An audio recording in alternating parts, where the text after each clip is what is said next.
Ooh, it gets a little tricky for a minute. All right, shall we begin? Well, good morning, everybody. Thanks for being here. I appreciate it. Thanks for those of you that are watching. Today's going to be a pretty quick session. We're going to go through the buyer rep contract, all right?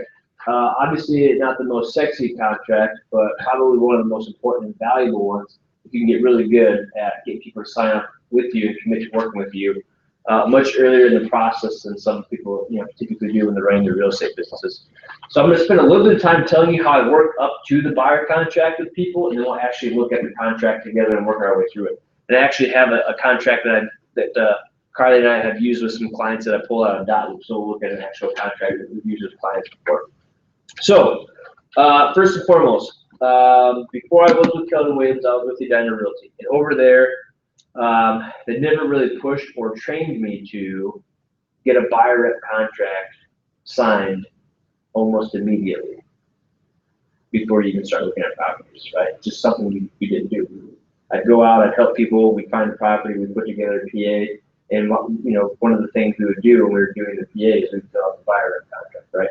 Well, it wasn't until later when I was at some Keldon Williams training I learned that that's a little bit backward, or I really wasn't doing a good job protecting myself and my time by not doing it a little bit sooner in the transaction. So I was at Bold, which is a training program we have, and one of the coaches said, hey, I really want to challenge you guys to do an initial buyer consultation with anybody, any lead, any prospect, even people that you know that reach out to you and say, hey, would you help me buy a place? They absolutely come on into the office. Let's have a consultation. So I booked a conference room. I would go through a PowerPoint on the TV in the conference room.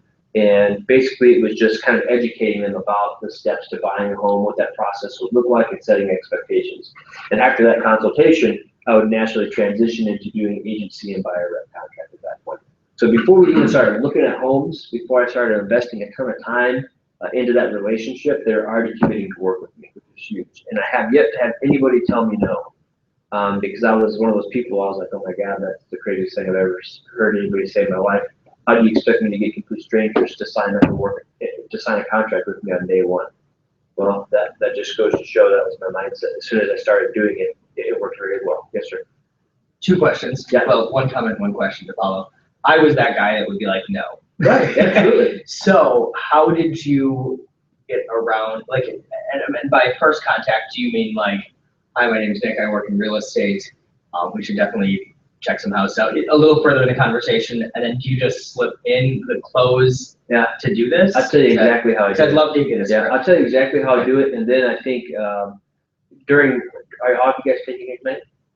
Yeah. Not you, okay. So during Ignite, I'm going to actually go through my buyer rep consultation. You'll see exactly how I do it. And we'll record it, and I'll do it another time too, and I'll show you. And if I've ever sent you that PowerPoint, buyer rep, the 5-step process thing. I have the 5-step. I just took the 5 steps. Okay, no worries. Okay. So, well, what I'll do is, and so here's the script I use when I get somebody on the phone. Let's say they reach out online, complete stranger, and I get a phone number. I'll call them and say, hey, this is Zach. Thank you so much for taking a look at homes on our website and what exactly it is that you're looking for, just to get them to start talking a little bit. And then I'll say, hey, great, that sounds awesome. Would it be helpful? I say, what I'd like to do is set up a consultation, free, no obligation, no pressure. Come on into the office, you can get a chance to meet each other. Sometimes if I can tell I have a sense of humor, I could say, you can learn I'm not a creeper. And we can talk about what it is you're looking for in a home, and I can help you come up with a game plan that will allow you to be successful. And this is the key part, because I think would that be helpful for you? You really can't say no to that, right? No, I'm going to help you formulate a game plan that will allow you to be successful, answer any questions that you might have. Would that be helpful for you? They always say yes. Outstanding. What's the day and time that works for you? You set the appointment. I say, great, what's your email address so I can send you the directions to the office and confirm the appointment, blah, blah, blah, blah. They give me that, and then immediately they get sent an email saying, look forward to meeting you, blah, blah, blah. It's a link. They click on it, get directions to our office, and now I can even do a reminder as well if I need to, right? And that just sets the stage for how we are going to interact with each other moving forward. It's going to be very professional, right? So then they show up to the office, they show up to the lobby out there, and then Nikki at the front desk, or either Steph or Katie at the operation they're running in Burnsville, they have a clipboard, and there's a team locked up client information form. They share it with you too if you want to be ready for yourself. It just basically asks for all their contact information, what they're looking for, how they heard about us, and even at the bottom it says, you know, if anybody else looking to buy or sell, we can help. I mean, I'm already hitting people up for referrals. I haven't even met them, right? And then on the back side, so they bring that into consultation. On the back side is where we take all of our notes about what they're looking for, their timeline, pre-approval, all that fun stuff. So then we'll say, hi, how are you? We'll meet, they'll sit down, we'll go through the consultation, and at the end of the consultation, I'll say, do you have any questions for me? You might have one or two. A lot of times people say, no, you did a really good job, kind of explain the process. And I'll say, great. Well, one of the questions I sometimes get, if they don't ask it, is, you know, how much do we pay you, or how much do we owe you? And I say, well, one of the great things is when I help work for you as a buyer's agent, I actually work for you for free. Let me show you how that works. This paperwork explains how I work for you for free. And that's when I slide the paperwork into the conversation. And notice I've reframed the thought process regarding that paperwork. Because when people say, let's look at the paperwork, what do they immediately, what's the knee-jerk reaction? No. Oh my God, Get it here it comes. Yeah. Here's the catch, right? But when I say, let me show you how I work for you for free, this paperwork explains it. What did I just reframe that paperwork as? Free. Yeah, I just reframed it as a positive. Yeah. Okay, yeah, tell me how you work for me for free. I'm interested. You've just taken 30, 45 minutes of my time and showed me how much value you bring in terms of educating me about the process. Now you're telling me you'll work for me for free. So now I really want to see that paperwork, right? Versus, oh God, here comes the paperwork. I don't want anything to do with this, right? So the first thing I do is I go through agency. And on agency, I explain it and say, hey, this form is not an agreement, it's not a contract, it's a disclosure. The state of Minnesota requires that I share this with you. And I'll say the most important part is, and I flip to the second page and I go through the bold card. These are the things that as a licensed real estate professional, I owe you. Obedience, loyalty, disclosure, confidentiality, accounting, care. I go through that. And I always say, and I promise you get all that and more for that a little bit. And I circle that website at the bottom of the form and I say, this is another website I have to let you know about. You can visit it to see if there's any sex offenders that are registered that might live by any of the properties. Sign here, initial here. Put that one on the side. Now this is a contract in which if you sign this one, it means I can get to work for you. It means I can start sending you properties. We can start going out on showings, that kind of thing. So again, what did I just do? What did I just tie to that form? Shopping. Yeah. Everybody wants to see homes, right? This is your key to seeing homes when you sign this contract, right?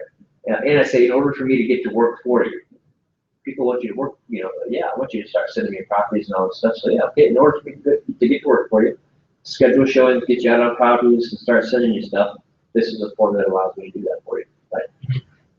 So then we'll work through the form right now. But that's how I transition to it. But let's go down that road. Let's say I do have somebody that says, well, we're just not comfortable with signing. Like I've gone through the form, we're not comfortable signing it now, or we're just, we'd like some time to think about it. At that point, I would say, hey, you know what? That's good. That's great. I can completely respect that. Like I told you on the phone, this is a no pressure, no obligation consultation. What I'd like to do is I'll send you a copy, or you can leave with this copy right now, and I'll follow up with you tomorrow or the next day and see where you stand. Let me know if you have any questions. Or, and I have done this a couple times, especially if it's a husband and wife couple, because I can tell, you can tell when two people look at each other and they want to talk, but they're not comfortable doing it because somebody's sitting there. So I'll say, hey, would it be helpful for you if I just step out of the room for a few minutes? My office is just down the hall. But you've had a chance to talk, just let me know and I'll come back in. And I've done that probably 2 or 3 times, and every time they come back, find me and say, okay, we're ready to sign. And I think giving them that time just to chat real quick probably makes them even more comfortable with me because they appreciate that I did that for them. So that's something you can keep in your back pocket as well. Cool. So let's dive into the buyer rep contract. So again, I frame it as, hey, this is the form that allows me to get to work for you, and it explains to you how I work for you for free. So it's already pre-filled out, and then I always put in a year's worth of time on number 7. Nobody ever really questions it. I just always put it for a year. Sometimes people can take quite some time to find the property. We've had people where we started helping them, they went on pause, and we started helping them again. So that really just keeps us covered for quite some time, right? Nobody ever typically balks at that. Then there's some standard boiler plate language about how we're going to try to find properties for them. The buyer's obligation. This is kind of important. Hey, you're saying that you're going to work, with us. If you have questions about properties or saying your properties, you direct those questions to us so we can make sure for you very quickly. And at some point too, I'll talk about open houses. And I'll say, here's the deal. If you ever want to go through an open house, that's awesome. More power to you. Just do me a favor. Before you do, if you have the time, call me or email me and let me know that you plan to go through one, because then what I'm going to do is I'm going to give that other agent a heads up and just say, hey, Joe Schmo agent, I just want to give you a heads up. I've got some clients who are going to come through your open house. Just wanted to let you know ahead of time, because that protects you from a procuring cause issue. And you can sell it to your clients as, yeah, just when you go in there, just tell them that you already have an agent. Here are a few of my business cards. Just flash my card and they'll leave you alone. Right? That's how you sell it to them. If you just tell them that you have an agent, you show them my card, they won't bug you. Like, oh yeah, that's great. Then they can look at it. So you're protecting them from getting poached, right? So you set that expectation right there. Okay, so here's how I fill out these portions.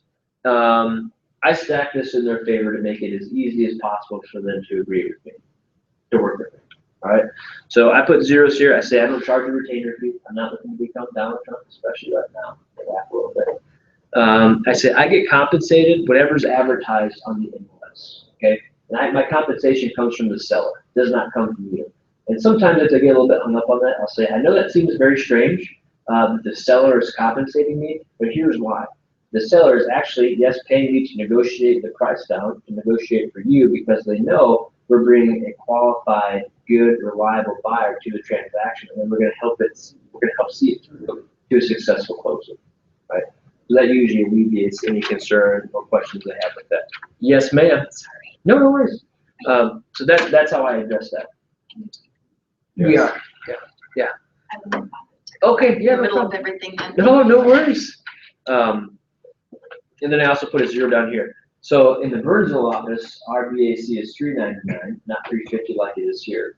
The reason you see a line through it is because in Burnsville, we have the same policy that we have down here. So if somebody's using VA financing, you can't charge them a broker admin fee, right? Oh, so that's what that is. Yes. Well, John, so our client, he's a vet. I served with him in the Guard. So whenever I'm working with veterans, I just tell them, I just put a line through it and say, hey, because you're using VA financing, we actually don't charge you that, okay? But here's what I would do if we were charging it. I circle it, and I say there is a $399 fee that's charged to you, and I say this, it doesn't go to me, it goes to Keller Williams, and it's used to make sure that the staff reviews the paperwork, to make sure it's compliant, it protects you, and it protects me. I say it's not due right now, it's due at the time of closing, and usually, to be honest with you, when you buy a property, I almost always get it covered as part of your closing cost. Not an issue. We explain it like that, right? Now, if you butcher it and you hem and haw over it, well, then you might get some more questions and push back about it. But when you explain it the way I just told you to explain it, almost always you're never going to have an issue. Right? It's a broker administrative fee. It does not go to me. It goes to Keller Williams, and it's used to review the paperwork, make sure it's compliant, protects you, and it protects me. What? Oh, the guy well, you can pay for it. Yeah. We took it out. Water. Right. Well, believe me, I've paid some broker. It's one of admin those before. Yeah. I wasn't. No, I've paid them before. And what's goofy is when I was at Edina Realty, this fee, it was embedded like in a different form somewhere. So I would sometimes, especially when I was new, I didn't even know to go over it. It was just in a form somewhere. And I remember one time I got a call afterward, and I'm like, hey, what's this fee you're getting charged? So I went back to it and like, oh yeah, it's in that form you signed, and I realized I was doing a terrible job of explaining it. Right, because I don't ever want people to feel like I just snuck something in on them. So now I circle it and I speak to it. Yeah. But like, remember, it's that fee I explained to you, it's circled on the form that you signed, so now I don't ever have that issue. And it's important when you work with buyers for them to know that there's probably a good chance you're going to get covered as part of their closing costs.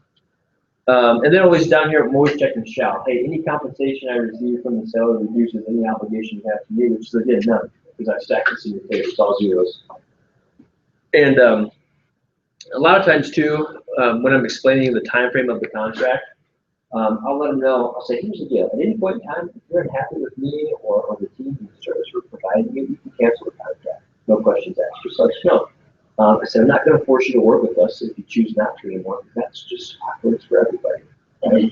And I had one set of people take me up on it. And it wasn't because of the clients, it was because of their father. We were helping two sisters, very sweet girls, they were awesome. And lo and behold, into the process, an overbearing father became part of the process. We happened to have a very good friend who was a real estate agent. And the daughters felt terrible, but they're like, yeah, our dad is actually helping us purchase the property. He's providing some money, so he really wants us to go with this other person. So I said, here's the deal. I completely get it. No worries. We'll cancel it. And but here's what I'd like you to do. Sure. If you need help again, let us know. If you're running to other friends and family that need their help, just refer them to us. We'll promise to take care of it. But just to kind of salvage anything that I could potentially. But because I could have all day long said, no, you're locked into a contract. You're going to work with me. But do you think that would have been a fun process? No, I probably would have lost out on some deals and maybe even some hair by dealing with that grumpy dad versus just saying, hey, let bygones be bygones. Just skin the sheep. Exactly. It's just terrible. To become more work than it's worth. And I always tell my wife, because, every once in a while you have snafus and deals and stuff like that. And I tell her, I said, Carly, when you do as many deals as we do, you're going to have some bumps. That's just a sign that you're doing business. Right? They're not all going to go completely smooth. Or if you only do 5 transactions, you're going to have any hiccups, right? But when you're doing, close to 50 deals in a year, if you don't have 1 or 2 hiccups, that would be extremely rare. So just embrace it. Just know, hey, for every 10 deals you do, we're probably going to have some kind of issue to work through, whether it's a little appraisal or what have you. Okay, sorry, that was a side note. So getting to here, I was always just check the residential personal property unless for sure we're doing something else, but 99.9% of the time I'm just helping somebody buy a residential property. Some people will check both residential personal and residential investment. There's no worries with that, but do whatever you prefer to do. Okay, so here's another one where we're almost always going to say that they want us to arrange for closing. Right? I've only ever had one client say they wanted to arrange for closing, and all they meant is they wanted to choose the title company, because we still arranged the closing for the company they wanted to use, because he knew the owner of the company. All right, that's no problem. But I always tell people, hey, here's the deal. If you want us to go ahead and arrange for closing and put you in touch with a great title company, we're happy to do so. Most people don't know what a title company even is, so if you just want us to take care of that for you, we're happy to do so. So they say, absolutely, great initial. Go. FERPTA, not really a big deal. That's more so a conversation you'd be having with sellers, or some questions you need to ask when you find the property that your buyers want to buy. Because if it's a foreign person and they're selling the property, you want to make sure that the taxes are going to be paid by the seller, because if they're not, then they will be inherited by the buyer, and that's never a good position to be in. We'll talk a little bit about agency. I really don't get too into the weeds on dual agency, other than to explain to them sort of, hey, dual agency means that, Keller Williams, this office, this company is on both sides of the transaction. Whether it's, myself on both sides or myself and another agent in this office, it just means that Keller Williams has representation on both sides of it. That's about all I leave it at, unless they ask me questions. Because right now, it's really not that relevant. When would this really become relevant? When we find a house, and if it is dual agency, right? Why in the world am I going to go down that path only to find out later I didn't need to, right? Because if you're anything like me, a lot of homes that we sell, it's probably a little bit different down here in Rochester because it's just one city. But a lot of the homes I sell, they're nowhere near dual agency because Keller Williams is franchise. So even if my team, Keller Williams at Keller Williams Preferred, helps somebody buy a house that you have listed for with Keller Williams Premier, it's not dual agency, even though they're both Keller Williams companies. They're two different. Each office is independently owned and operated. Right, Keller Williams Preferred, Keller Williams Premier, not dual agency. We have different brokers, right? Versus Keller Williams Premier and Keller Williams Premier. Well, that's dual agency for both of this office. Okay? Versus another example, Keller Williams Premier and Keller Williams Premier Winona, a Winona agent. Those are dual. Yep. Because it's still under RC. Yep, great question. They're satellite offices of this one, so we all have the same broker still. Yep, great question. So I'll kind of explain it to them, and I just love it. The bottom line is dual agency means more options for buyers and for sellers. Because if you don't agree to dual agency, well, that means that anybody in my office has a phenomenal home listed, that's saying that you don't want anything to do with it. So that limits your options, right? Same thing with the seller. Hey, we've got over 100 agents at our office. If you're not open to dual agency, that means none of the 100 plus agents can show your home. That's a lot of buyers you're missing out on, right? So it becomes advantageous to be, and this is just saying you're open to it, not that you agree to it, but that you're open to it. Okay, well, this says we'll agree to dual agency representative when consider properties listed by the broker. Okay. All right. Other potential buyers say I've got other clients, any other previous agency relationships. Again, this website's listed, and then I explained to them, hey, our initial signatures are probably going to be, hard copy in hand because we're in a consultation. But moving forward, we'll do a lot of it electronically. Do you have a question? Oh, no, okay. So you do everything through Dotloop now? Yeah, so we will, so our assistant will prep the buyer contract and agency for us. I'll have that folder with me. And then this is the paperwork that I or Carly will do in the consultation. And then we give it to her, and then she'll scan it and add it to the loop, like if I back out here. They just got a property under contract now, so you're gonna see a bunch of stuff in here, but. So right here is agency and buyer rep form in their folder, all the other crap. Because then what we'll do is we'll also email them a copy of the paper right away. It'll become part of our follow-up, and we'll start getting listing alerts. And also I'll ask them during the consultation, are you already pre-approved? Do you already have a lender? I don't care what they say, I just want to know if they're using somebody or not. Because if they are, I'll say, great, can I get their contact info? I need to reach out to them and start a good working relationship. And even then I'll say, okay, have you shopped around your rates yet? Are you interested in doing that? Yeah, okay, well, I'll send you a couple more people that might be good, to look into, and let them know that you're shopping around and that you're looking for a good deal, and you'll see that they might start becoming a little bit more attractive to you. And the reason I do that is this, finding a great lender is just as hard as finding a great realtor, right?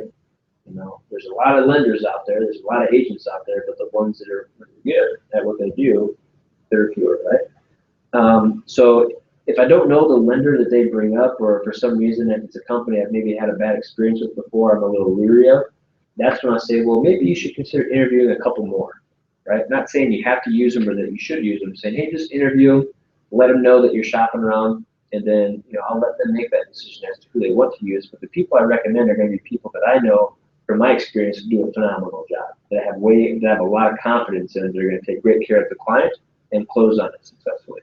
So that's my last ditch effort, if they already have somebody, to maybe get some people I know is really good in the mix. Otherwise, I'll just make a recommendation. Oh, no, we don't have anybody. Okay, great. Well, I'll send you the info to a couple of people, interview them, and then just let us know whoever you decide to go with. Right? But yeah, then all that is stored in here. I will say, so I should go over a couple other things. So during that consultation, I do agency, I do buyer rep, and then I do our affiliated disclosure forms. And also, well, I'll see what else is in here. So this is your broker agency disclosure form.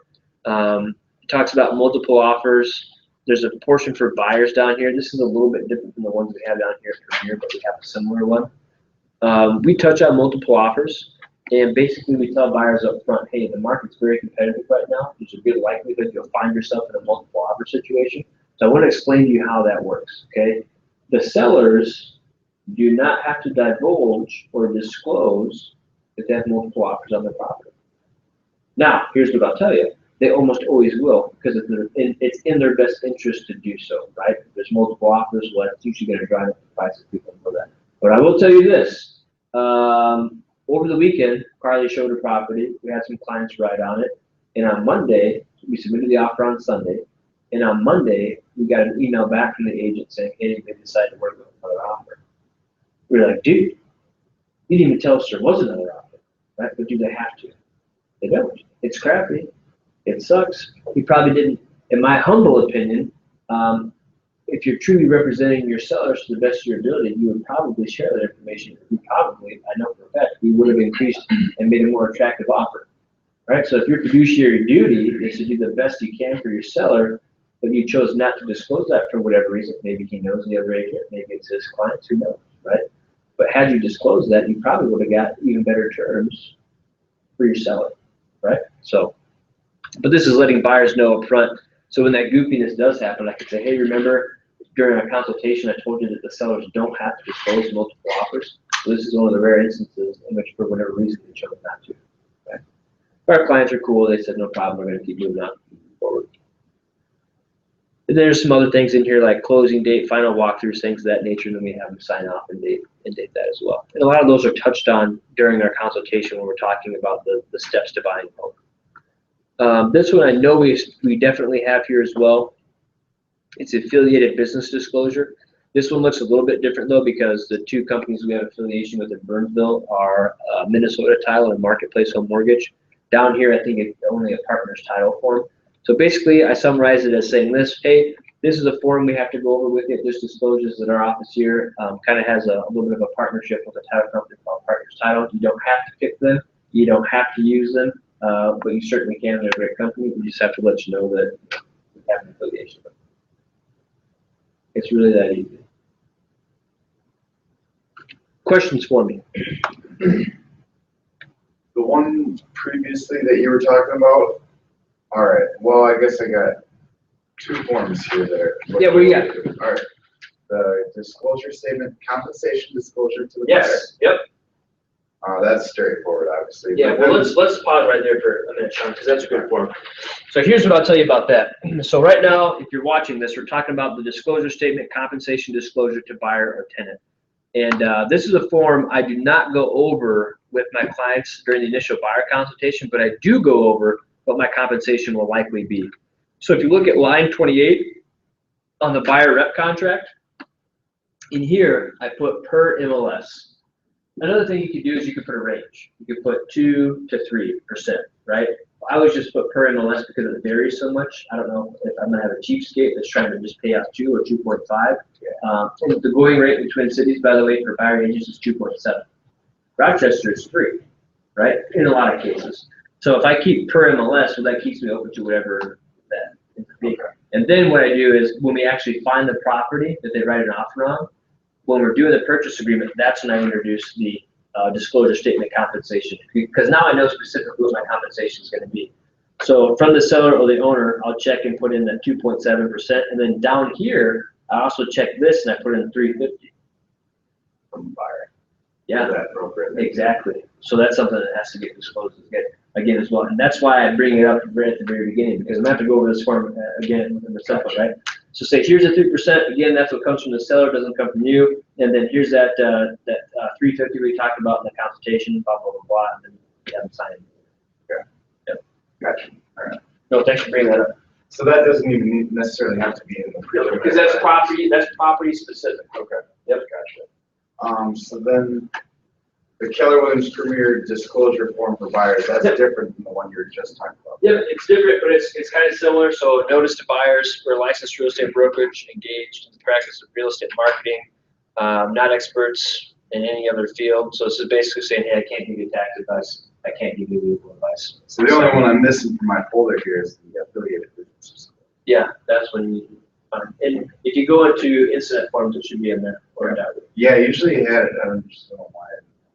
Waiver, final walkthrough, commission, it's literally the same stuff. And then other question, our folders up there, drawers, are those forms gonna be updated? Which ones? Like the ones that so like I'm gonna go get another, stack of these. The ones in the resource room? Yeah, the blank ones. Yeah, you're probably gonna see those go away, to be honest with you. And I'll tell you why, because you just brought up the reason why. By the time anybody gets around to using some of them, they're already outdated. Right, and I don't want outdated forms floating around. I know if you guys go to Instinet every time and pull your form, you're gonna get the most up-to-date forms. You know what I mean? Because they do change. Do you get yours there? Do you get it from there a lot? Yeah. Yeah, that's okay. Are we out of them right now? No, there's still some in there. Okay, you might want to grab as many as you get. Okay. But yeah, what I want everybody to get in the habit of is pulling them from Instinet, because I know they're going to be up to date. Okay. Any other questions? What about from you guys? Any takeaways? Any good stuff? Anything new, or was it all like, yeah, appreciate that your time, but I knew that already. No, Oh, this was Well, good. yeah, Like for you, to it's run through. perfect. Yeah, for you, it's perfect, because there's some new forms for you. But here's what I'll say about the affiliated business disclosure. It's like, really, we just need those by the time it closes. obviously. So if you miss one, you can always go back and get it. I think we get that one.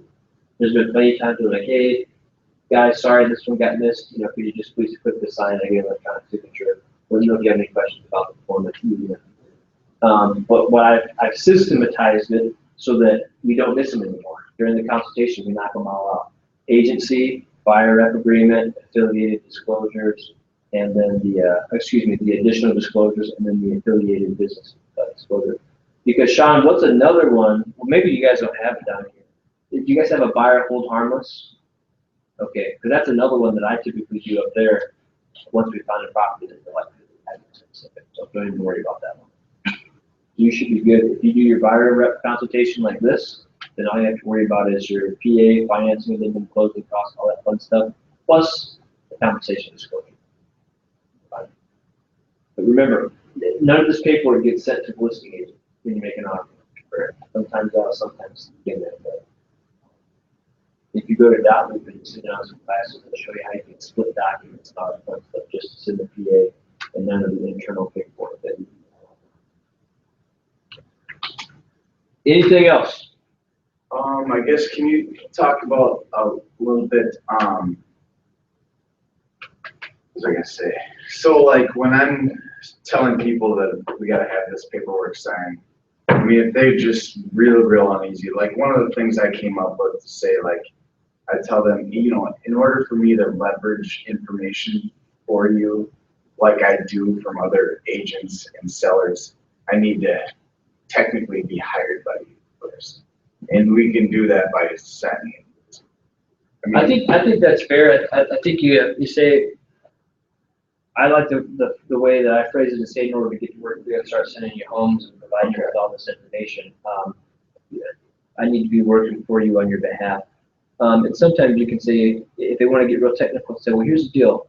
In order for me to what we call book showings to get you in these properties, I have to communicate with other agents and other companies. And unless I'm representing you, then I can't really act on your behalf to do that, right? So this allows me to sort of act on your behalf as your representative to start booking showings on the properties that you're interested in. So I'm also going to be asking them questions. I'm also going to be asking them for information about those homes on your behalf. And unless I'm working for you on your behalf, you know, that doesn't really quite gel. Because then you technically kind of be lying if you're saying you're showing, you know, you're wondering about this property for such and such client of yours, right? When they're not even. Because when you're a listing agent, the assumption is when somebody shows your home, when a buyer's agent shows your listing, the assumption is they're showing it to their clients, right? Yeah, and not just anybody. And I guarantee you, a ton of the time, they got a phone call or they're just meeting somebody, right? And here's the deal: I'm not going to kick my sellers out of their home for an hour for some randoms that contacted you on Zillow. It happens all the time, right? That's not what should be happening. If somebody randomly contacts you from Zillow and say, great, awesome house you're interested in looking at. What are you looking for in a home? Okay.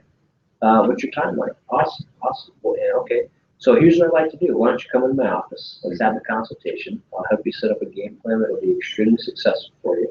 Would that be helpful? Awesome. Come on in. Taking that complete set of strangers, turning them into a client that is now committed and signed to work with me. So now when I do book those showings, it's my client. Yeah. And it's really a huge, if they don't want to come in for the consultation, all you're doing is saving yourself time. You just gauge their motivation, right? If they're just online looking, you know, taking a look at crap and they just want you to come, you know, unlock a door so they can look inside, they're probably, and they're not serious, well then they're not motivated. They're not really going to be worth your time, right? Let them go to an open house, okay? You want the people that are ready to buy in the next, 3, 4, 5 months. And those are the people that are motivated enough to say, yeah, absolutely, we'll come in and do a consultation with you. We do have questions. We need to know what to do next. That sounds great. I think maybe a part of the problem is I'm just coming across a bunch of people that are telling me they're motivated. Right. And all of their actions are just showing that they're just, So yeah, well, here's what I do with those folks, Sean. I'll still meet with them. We'll still sign an agreement, but I'll say, okay, so here's the deal. Before we start looking at homes, you need to get pre-approved. That's what gives you I did bring that up to them last time, and you know what? It's been honestly probably a month since she's talked to me since Right. But here's the deal, it doesn't mean I won't put you on listing alerts. Right, and she I'll- still gets yeah, them. I'll She send looks you- at them and I see I'll that. send you properties all day long. You can call me, you can email me and ask me questions about those properties. I'll encourage you to go through the open houses. But we're not gonna start booking and scheduling showings until you're qualified. And here's why. It's not because I'm mean. It's not because I'm stingy. It's because I'm doing you a huge disservice if I start showing you properties and we don't even know what your budget is, right? Let's say you fall in love with a home because I showed it to you priced at $250, and then by the time you finally get around and get pre-approved, they're only pre-approved at $220. Well, now you're emotionally devastated. Or vice versa. I didn't show you that house because you thought you may not be approved for it. Right. It's when it turns Right. out. Right. That went into Right. contract And I last week and you could have. Exactly. I just tell people, and this is the nicer way I usually put it. I say, well, here's the deal. Before we actually start looking at homes, we need to know what your budget is. More importantly, we need to know what your financial comfort zone is. Okay? Because you might get pre-approved up to $1 million, and believe me, I would love to sell you $1 million home, right? But really, realistically, we need to know what are you pre-approved to. Let's say it's $250. Okay, that's great. But now we want to know. We want to ask your lender. Okay, I know I'm pre-approved to $250. Well, let's just say I'm only comfortable paying $1,500 a month in my mortgage payment. If I only want to pay $1,500 a month, what price should I be looking at or below? Because it might not be $250, it might be $230, right? So I want to keep you within your financial comfort zone. And that's one way to do it. You talk to your lender and say, hey, if I want my mortgage payment to be this per month, what price should I be looking at or below? And by the way, when I say that amount, it includes my property taxes and homeowners insurance, right? Because what happens? A lender will quote you, yeah, this is $1,500 a month, principal and interest. And then you get hit with your property taxes and homeowners insurance. And all of a sudden that 50 becomes $1,750. This is an extra $250 I was not budgeting for. So helping them understand that. And that's when they realize, okay, I do need to get pre-approved before I start looking at homes, right? And it just makes you, and right now, what's another motivator you can use to have them get pre-approved right away? Interest rates are going up. Interest rates, even more so, if you find a property that you like and you're not yet pre-approved right now, are you gonna have time to get pre-approved? No, it's gonna go It's gonna be gone. by the time you even talk to your Absolutely. banker probably. Absolutely. If you wanna be competitive, you need to be able to pull the trigger on the home of your dreams immediately in this competitive market right now. The only way you're gonna be able to do that is if you're already pre-approved. We need to know right when you like that home that we can write a purchase agreement and send over the PA and the pre-approval the same day. If we have to wait another 2, 3, 4 days, that home is already gonna be gone and probably through inspection already, right? So help them, and again, and I'll tell people all day long, because I always tell myself, if I'm sitting in the chair across from you and I kind of have my guard up, how is some of this coming across? Because that can seem like a sales tactic, right? Okay, this guy's telling me this, this, and this, so I do these things, and I tell him, here's the deal. I'll be very honest with you. That's not me being salesy. That's me just educating you about the market right now. I'm not trying to pressure you to do something by telling you it's hyper competitive. What I'm trying to do is help explain to you so you know what you're getting into and set your expectations, right? Because if I don't tell you that now, and it happens to you a week from now, you're gonna be kind of mad at me, right? Like, hey, Zach, I wish I would have known that sooner. I might have done things a little bit different. Awesome. So I'm going to err on the side of not telling you what you want to know, telling you what you need to know, even though it might make you a little bit squeamish, competitive right now. You need to get you pre-approved. And a pre-approval, when they go through that process, that doesn't even check their credit, does it? You know, lenders will usually tell you no. Usually. Yeah, well, it checks their credit, but the question is, will it damage my credit because people are pulling it? Yeah. Right? The answer to that question is typically Okay. I don't know. On a mortgage, you can actually hold like 4 different banks before it actually gets. that, and that's They the understand issue. that you're gonna go in. I see. The issue is Yeah, that because you don't want all 4 pull, you know what I mean? If you've gone to 6 banks, all of a sudden, the credit reporting agency realizes you're not getting approved. 6 different times. Yeah. I see. that's the issue. If you do it 2 or 3 agencies, it's typically not a problem. And that's why I say typically it's because, just like Nick said, if it goes 6, 7, 8 people pulling your credit, then all of a sudden it might start for whatever reason. I see. Can you explain the difference a little bit between pre-approval and pre-qual? Yeah, I'll tell you, pre-qual you can use to wipe your butt when you're done going to the bathroom, because that's about what it's worth. Pre-qual is meaningless. Pre-approval is what you want. And some people get confused. or some people will use them interchangeably, but not a pre-qual is based on what? W-2s or just No, hearsay?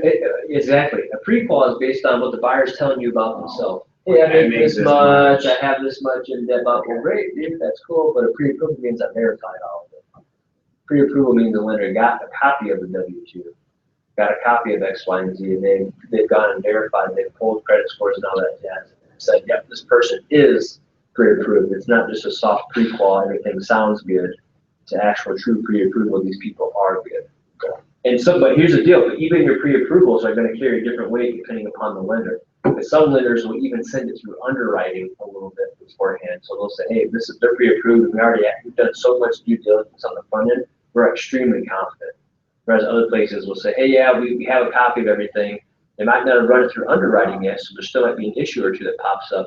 But typically, I'd say 8 or 9 times out of 10, if you get somebody through the pre-approval process, you can be pretty confident they're gonna be able to. Unless they got something really alarming. Unless somebody loses Or a they do job, something stupid, or right? take out, buy a car, Yeah, be it financing or something else. Buy motorcycle. buy a trip with their credit card or something. That's something your lenders, that's some expectations your lenders should be setting. Again, why I like you lenders are gonna do a good job. But that's also the expectation you can set with them as well. Yeah, I actually found some really good videos just on YouTube. And then I put them on my website, my webpage, under first time home buyers tab. Good. It's like the do's and don'ts when buying a house. Absolutely. It's a real quick 2 or 3 minute video. It's great though. I have like 3 videos on there that do a pretty good job. You should shoot the video yourself. I know. I'm getting to that point. You know, it's I don't know if anybody's seen them yet, but I know that they're there.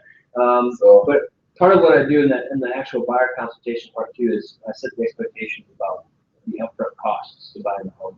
I explain what earnest money is, the fact that money needs to be in their bank account. It's gonna go. I explain to them, hey, it's gonna cost you a few $100 for a home inspection, so you have to budget for that. Oh, by the way, if you want to test for radon, it's much more. Keep that in mind. And oh, by the way, your appraisal is usually either going to be charged to you at the time of or at closing. So talk to your lender about that. That's usually $400 or $500. But I let them know up front where all the costs are, so that they're not caught off guard later on down the road. Like, oh my God, like, we didn't budget for this. Yeah. So give them all the ammunition they need to be successful. Don't just give them, parts of it. And we're not doing it on purpose. It's just that we are so familiar with the process, we forget what people don't know. right. We forget some people have no idea what earnest money is. Or once I've just explained earnest money to them, it doesn't know that they understand when that check needs to be written and when it's going to be cashed, right? I can talk about a home inspection, and I know a home inspection is going to cost a few $100, but unless I tell them, they don't know, oh, by the way, that money is due when you show up to your home inspection, bring your checkbook, right? And same with the appraisal, right? So just really help them understand from start to finish what things look like. And it's in your best interest to do so for a couple of reasons. It sets the expectations up front, which leads to a much more smooth transaction, and it's all part of you sharing value with them. And it's only going to reaffirm their choice to work with you. It's like, hey man, in this 30 minutes we just spent with you, you've already learned a ton. And now they view you as the credible expert, so they want to work with you, especially since you work with them. Any other questions? Is that helpful? Very. Good. I'm telling you, with this process, you'll sign buyer contracts all day long. And it's a good peace of mind for you. It really protects you and your time and your business. And it protects your clients too, because they disagree with what you got under contract. So, what's awesome too is if they interview a couple of agents, you're the only one that does this, they're going to choose you. Because nobody else does this. Right? Especially if they're not with Keller Williams. Nobody else is doing it this way. I'm sure there are some people, but it's very few. Yeah. And if you do this and the person they met with just met them at a house, and just showed them a house and didn't talk about the process or do any paperwork or anything, they don't stand a chance to get someone that runs your business this way. Because this differentiates you. You're running it like the doctor in his office, the attorney in her office, or the dentist in her office. Come to my place of business, we do a consultation, and then we'll do it. It's like a doctor practices medicine, just like an attorney practices law. You're a real estate professional, and you practice real estate.